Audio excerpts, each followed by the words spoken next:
Sir नहीं एक minute sir देखो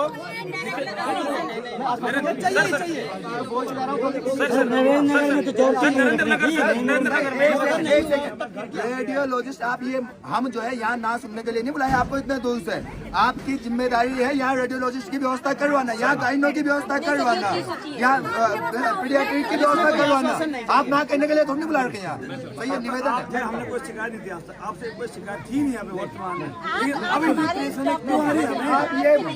आप ये मत कहिए कि नहीं कर सकते, आपको कहीं एक मांग है सर सार्वजनिक रूप से आप पूर्णतः आप प्रभारी में क्या आप ही सेवा या बैलेंस या अपील की दोबारा वो नहीं हो सकता है, क्योंकि हो सकता है सर आप प्रभारी वो है 1600 रुपए ली गई है मेरे। दूसरी बात ये है राणा है यहाँ पे डॉक्टर, जो राणा टांके मार रहा है 4th क्लास वाला सुपर टांके मार रहा है वो है यहाँ पे डॉक्टर। ये बात मैं यहाँ हॉस्पिटल में आया, मेरा लड़का हुआ यहाँ पे, इन्होंने बोला 800 रुपए डॉक्टर के, 500 रुपए उसके मिठाई के, 300 रुपए सुपर के, पूरा 1800 रुपए लिए उन्होंने मेरे से। और ऊपर से मुझे बोला गया, उसके बाद सुबह मेरे लिए उसमें सवारी की व्यवस्था भी नहीं की, उसके लिए मैंने अपनी गाड़ी मंगवाई। और ऊपर से जो यहाँ पे राणा है, राणा मैं ये जानना चाहता सुपर है वो कि डॉक्टर है वो।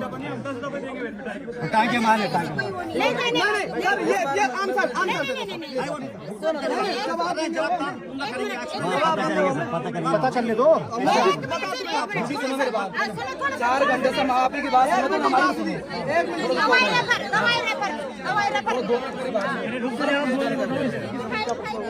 मेरा 1 साल हो गया।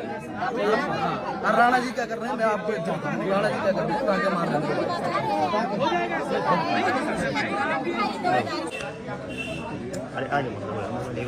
शुरू करें आगे नहीं करना तो कहाँ पे करना जाते हैं और नहीं करनी है। हाँ सर, जिस तरह से आज घनसाली की जनता सड़कों पर उतरी है, घनसाली से होते पिलखी अस्पताल तक आई है और लगातार आपने जनता का रोष और गुस्सा देखा है और जनता लगातार 2-3 मांगों को लेकर आपसे जानना चाह रही है। पहला जो जनता का सवाल ये है, जो लोग आए हैं उनका कहना है कि जितने भी स्टाफ यहाँ पे हैं उनकी यहाँ से तुरंत जो है ट्रांसफर किया जाए, यानी उनको यहाँ से बदला जाए। दूसरा जो है अनिशा बहन को जो है कंपनसेशन 20 लाख रुपए देने की बात कही गई है और उसके अलावा सामुदायिक स्वास्थ्य केंद्र बेलेश्वर और पिलखी की दशा सुधारने के लिए यहाँ की जो स्पेशलिस्ट डॉक्टर है उनको यहाँ पर जो है कब तक वो लाए जाएंगे, इसको लेकर भी जनता जानना चाहती है। अभी वर्तमान में हमारे पास सामुदायिक स्वास्थ्य केंद्र बेलेश्वर में 9 चिकित्सकों के पद हैं। 9 चिकित्सकों के पद के सापेक्ष 6 चिकित्सक हमारे पास विद्यमान हैं और 3 चिकित्सक हम इसी जो हमको 23 का लाट मिला है उसमें से विलंगना को हम 3 चिकित्सक उपलब्ध कराएंगे। पहली बात तो ये हो गई। दूसरा, जिस प्रकरण पे आज हमारी जनता ने यहाँ पे ये मूवमेंट किया हुआ था, तो मुझे जैसे सूचना मिली मैं यहाँ पे आया और इनके समस्त जो सवाल जवाब थे उनका मैंने उत्तर दिया है। वर्तमान में इसी माह में हमारे इस चिकित्सालय में 98 प्रसव हुए हैं और 1 अप्रैल से लेकर के यहाँ तक 1260 प्रसव करवाए गए हैं। विभिन्न प्रकरणों में जहाँ पे ये प्रसवों की संख्या है वो हमारे अन्य जनपदों के डिस्ट्रिक्ट लेवल के अस्पतालों में भी इतने प्रसव नहीं है। कुछ संसाधनों का जहाँ पे चिकित्सकों की कमी है मैंने उसका संज्ञान लिया है। जनप्रतिनिधियों ने जो मुझे ज्ञापन दिया है मैंने भी उसको लिया है और कल ही उस पर मैं पत्राचार करके अपने उच्चाधिकारियों को उस पर अवगत करा दूंगा। विलंगना क्षेत्र की समस्त जो परेशानियां हैं उससे मैं अच्छी तरह अवगत हूं। वर्तमान में हमारे पास यहाँ पे कुल मिलाकर के 21 चिकित्सा इकाइयाँ हैं और लगभग 35 सब सेंटर हैं। सब सेंटरों पे हमारे पास पर्याप्त मात्रा में ANM है। चिकित्सकों के 2-3 जगह पद रिक्त इसलिए हैं कि डॉक्टर गया है PG करने और जैसे PG करने के बाद इधर हमारे पास जो डॉक्टर 3-4 आ रहे हैं हम इसको उपलब्ध कराएंगे। इस चिकित्सालय को मैं एक अलग से मीटिंग लेने जा रहा हूँ, इसके पहले मैंने लिया है। बेहतर मेंटरशिप करके इन चिकित्सकों को यहाँ पे काम करवाया जाएगा। चूँकि वर्तमान में 60 ही स्टाफ है, लेकिन इतना जरूर है कि जो स्टाफ इसमें वर्तमान में डिलीवरी में लगा है या बाकी OPD में लगा है उसके कुछ स्थानांतरण या परिवर्तन के बारे में मैं व्यवस्था करूँगा। सर कितने जो है चिकित्सक अटैचमेंट में है यहाँ से? जी प्रेजेंट टाइम वर्तमान में यहाँ पे चूँकि जो हमारा प्राथमिक स्वास्थ्य केंद्र पिलखी है 2 ही चिकित्सकों का पद है। पेशेंट का लोड यहाँ ज़्यादा था तो अगल बगल पूरे विलंगना क्षेत्र में जितने ऐसे चिकित्सक हैं जो आज अटैचमेंट में हैं या अपनी PG करने के लिए यहाँ जी तो वर्तमान में 4 चिकित्सक तो हमारे PG करने गए हैं। अटैचमेंट का जहाँ तक सवाल है कोई अटैचमेंट हमारे इस ब्लॉक से बाहर नहीं है।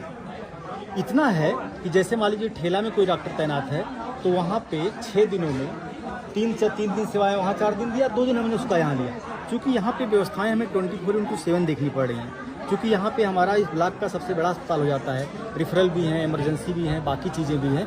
इस नाते उन चिकित्सकों को 2 दिन यहाँ लगाया जाता है। उसका एक परिवेश ये होता है कि ग्रुप में चिकित्सक मिलकर काम भी करते हैं और बाकी व्यवस्था भी सुचारू हो जाती है। इस नाते यहाँ पे एक समय में लगभग 4 चिकित्सक हमको लगना पड़ता है, तो इन्हीं क्षेत्रों से लेकर उनकी सेवाएं यहाँ प्रदान हैं। अनिसा को जो मुआवजा देने की बात हो रही है कि स्वास्थ्य विभाग मुआवजा देगा, कितने सर जो आप कन्फर्म है कि आप दे पाएंगे? देखिए ऐसा है, इस पत्रावली को हम शासन स्तर पे अपने अफसर से इसको हम अग्रसारित कर देंगे और इसमें जो हमारी प्रबल आख्या होगी हम वो भी डाल देंगे, क्योंकि महिला 18-19 साल की जितनी भी उनकी रही होगी।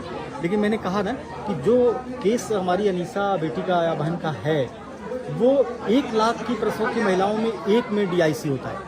आप देखिए 6 तारीख को प्रसव हुआ है और महिला की डेथ 10 के आसपास हुई, 11 के आसपास हुई। तो ये 5-7 दिनों तक वो जो ट्रांसफ़र हुई है या वहाँ पे जो उपचार हुआ है और एक अच्छे संस्थान में जो वर्तमान में महंत इंद्र से एक अच्छा अस्पताल है, वहाँ अगर डेथ हुई है वो बाकी डॉक्टर नहीं कर पाए हैं तो उस बीमारी की कॉम्प्लिकेशन को भी आप समझें।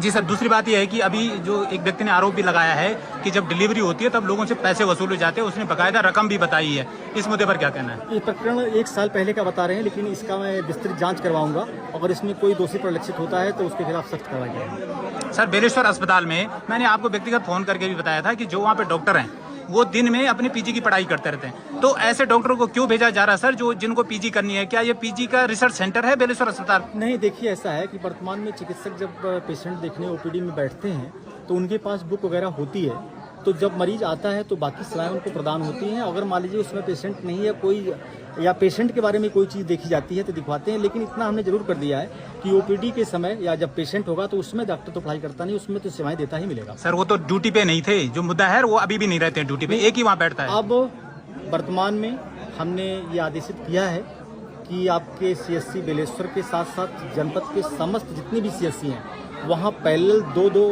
कमरों में की OPD चलनी है और अब पैरेलल 2 कमरों की OPD समस्त चिकित्सालयों में हम चलवा रहे हैं।